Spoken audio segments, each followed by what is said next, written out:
Hello दोस्तों, आज की वीडियो में हम 10th क्लास एनसीईआरटी प्रश्नावली 3.3 का क्वेश्चन नंबर 2 सॉल्व करेंगे। ये क्वेश्चन देखा जाए तो इम्पोर्टेंट श्रेणी में हम इसको रखें तो गलत बात नहीं होगी। ये अर्धवार्षिक में, प्री बोर्ड में, फाइनल ईयर में भी आपसे पूछा जा सकता है। 3 से 5 नंबर में ये क्वेश्चन आराम से पूछा जा सकता है और ये बहुत इम्पोर्टेंट क्वेश्चन में हम इसको ले सकते हैं। ठीक है, इसमें क्या कह रहा है, अगर मान लो बाई चांस इनमें से सवाल में से नहीं आता है ना, तो ये ज़रूर आएगा। 2x प्लस के 3y इक्वल टू 11 और 2x माइनस के 4y इक्वल टू माइनस के 24 को हल कीजिए और इसमें m का वह मान ज्ञात कीजिए जिसके लिए y बराबर mx प्लस के 3 हो।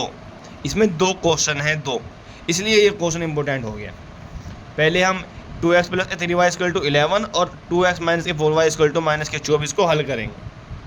ठीक है, इसको हल करने के लिए क्या है, ये समीकरण हमने लिख ली, इसको हम 1 मानेंगे, इसको हम 2 मानेंगे। ठीक है, मान लिया।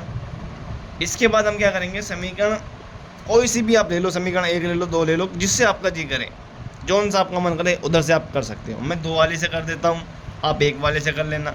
मैं 1 वाले से कर दूं तो आप 2 वाले से कर लिया करें। 2 तरह के सवाल कर लें तो आपको बिल्कुल कंफर्म हो जाएगा। मेरे साथ नोट डाउन करेंगे तो आप आसानी से कर सकते हैं। हम यहाँ करेंगे कि समीकरण 1 से, चलो आपकी हम बात मान लेते हैं, समीकरण 1 से, है ना, यह हो जाएगा 2x प्लस के 3y इक्वल टू 11।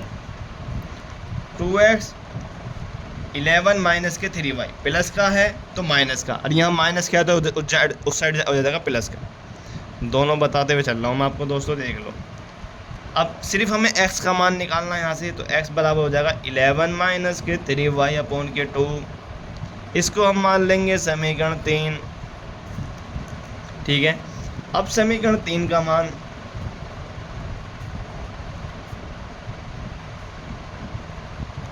दो में रखने पर, अगर हम 1 को सब पहले लेते हैं तो मान 2 में रखेंगे, 2 को पहले लेते हैं तो 1 में रखेंगे। ठीक है दोस्तों, समीकरण 3 का मान 2 में रखने पर तो ये 2 इंटू 2 11 ब्रैकेट ले लिया हमने, 11 माइनस के 3y अपॉन के 2। ठीक है दोस्तों, माइनस के 4y इक्वल टू 24 माइनस के, चलो कोई बात नहीं, मतलब 24 होता है। आपको इतना तो पता होगा, 4 माइनस के 24, ये सब के बारे में थोड़ा बहुत इंग्लिश में आप अपने आप को डालिए, थोड़ा बहुत। ठीक है, अब ये 2 की अंदर गुणा करेंगे तो 2 इंटू 11 22, यानी कि 2 की इसमें करेंगे तो 22 हो जाएगा दोस्तों।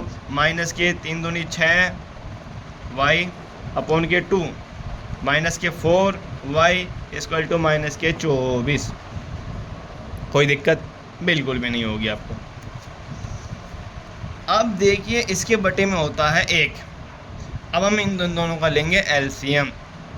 एलसीएम क्यों लेंगे, क्योंकि हमें 2 को सेट पहुँचाना है, तो ये सबके बटे में होना चाहिए, तो हम ले लेंगे एलसीएम। सबके बटे में भी ला देंगे 2, इसको इसमें भाग देंगे। एलसीएम लेना आता है आपको, 10th क्लास में है, ज़रूरी आता होगा। नहीं आता है तो यहाँ देखिए, अगर एक सम हो एक विषम हो तो दोनों की मल्टीप्लाई कर दीजिए। अगर बिल्कुल भी नहीं ना आता है तो आप एक चीज़ किया कीजिएगा, दोनों के बटे में जो है उन दोनों की गुणा कर दीजिए, जो आएगा उसको इसमें भाग दीजिए। 2 को इसमें भाग देंगे, 1 आएगा, 1 के ऊपर वाले में गुणा कर दीजिए, 22 माइनस के 6y।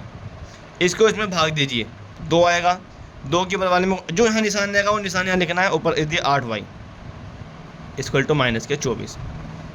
ठीक है दोस्तों, 22। अब ये देखिए, ये कितना हो जाएगा, ये भी माइनस का, ये भी माइनस का, तो माइनस का ही रह जाएगा। 8 और 6 14 y, ये 2 साइड पहुंच जाएगा, तो गुणा भाग में है, उस साइड हो जाएगा गुणा में, तो माइनस के 48, 24 तो नहीं होता है 48।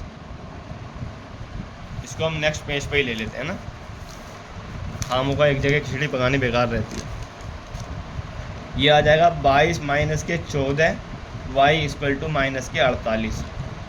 ठीक है दोस्तों, माइनस के 14y इक्वल टू माइनस के 48, ये प्लस प्लस का है बराबर के उस साइड हो जाएगा माइनस, माइनस के 14 वाई इक्वल टू, इसको जोड़ेंगे तो मेरे हिसाब से 70 आ जाएगा, 0 4 2 7। ठीक है दोस्तों, ये वाले माइनस से ये वाला माइनस ख़त्म हो जाता है। वाई बराबर हो जाएगा 70 अपॉन के 14, वाई बराबर हो जाएगा 14 पंचे 70। वाई का मान आ गया हमारे पास 5। अच्छा, अभी तक हमने वाई का ही मान निकाला है।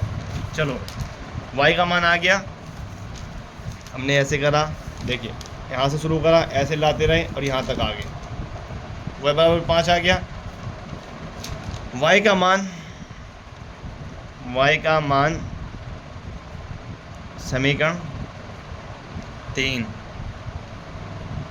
में रखने पर, आपको थोड़ा समझ में नहीं आता है ना, तो आप उसको मैं बोल रहा हूँ, उससे भी आप आइडिया लगा सकते हैं। वाई का मान समीकरण 3 में रखने पर, समीकरण 3 क्या है, x बराबर 13 माइनस के 3y लिख देता हूँ मैं आपको, x बराबर 13 माइनस के 3y अपॉन के 2, ये क्या है समीकरण 3।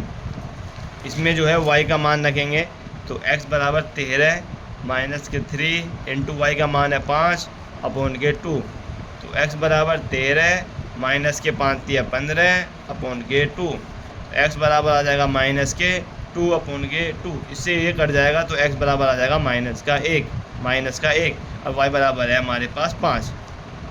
ठीक है, अब देखिए x बराबर माइनस का 1 और y बराबर 5, अगर हम x बराबर माइनस का 1 और y बराबर 5 रखते हैं ना, तो हमें 11 प्राप्त होगा। चाहे तो आप रख कर देख लीजिएगा। ठीक है, इतना तो हमें सोल्व हो गया, इतना तो हमारा सोल्व हो गया। उसमें एक चीज़ और कह रहा था कि y बराबर mx प्लस के 3 हो, m का मान ज्ञात कीजिए। ठीक है, एक तो सवाल हो गया, अब दूसरा सवाल इसमें ही ऐड है, तो यहाँ लिख देंगे कि दिया है y बराबर, दिया है y बराबर कितना है भाई, mx प्लस के 3, और हमने अभी निकाला है x का मान माइनस का 1 और y का मान 3 या 5, सॉरी y का मान 5 निकाला है, x बराबर माइनस का 1 और y बराबर 5। तो हम इस समीकरण में मान रख देंगे, क्योंकि हमें m का मान निकालना है जो हमें पता नहीं है। तो y बराबर आ गया 5 इंटू m इंटू माइनस के 1 प्लस के 3, ये जो है प्लस का 3 इस साइड आ जाएगा, तो ये हो जाएगा माइनस का 3, ये हो जाएगा m की माइनस में 1 करेंगे तो माइनस का m। ठीक है, ये हो जाएगा 2 इक्वल टू माइनस का m बराबर, क्योंकि इसके साथ तो माइनस आ ही नहीं सकता, क्योंकि हमें सिर्फ m का मान निकालना है, तो माइनस इस साइड भेज देंगे, तो ये हो जाएगा 2, तो m बराबर हो जाएगा माइनस का 2। ठीक है, m बराबर हो जाएगा माइनस का 2, तो x बराबर 1, y बराबर 5 और m बराबर माइनस का 2। ये हो गया क्वेश्चन हमारा सोल्व। अगर आपको कुछ दिक्कत होती है तो वीडियो को दोबारा देखिए, दोबारा देखिए, आपको पूरा क्लियर हो जाएगा। ये क्वेश्चन बहुत ही इंपॉर्टेंट है। थैंक यू सो मच हमारे साथ बने रहने के लिए। अगर आप हमारे चैनल पर नए हैं तो हमें सब्सक्राइब कीजिए, ऐसे ही वीडियो हम आपको देते रहेंगे, रोज़ वीडियो हम अपलोड करते हैं रोज़। ठीक है, थैंक यू सो मच हमारे साथ बने रहने के लिए। जय हिंद, जय भारत। मिलते हैं नई वीडियो में, जब तक के लिए धन्यवाद।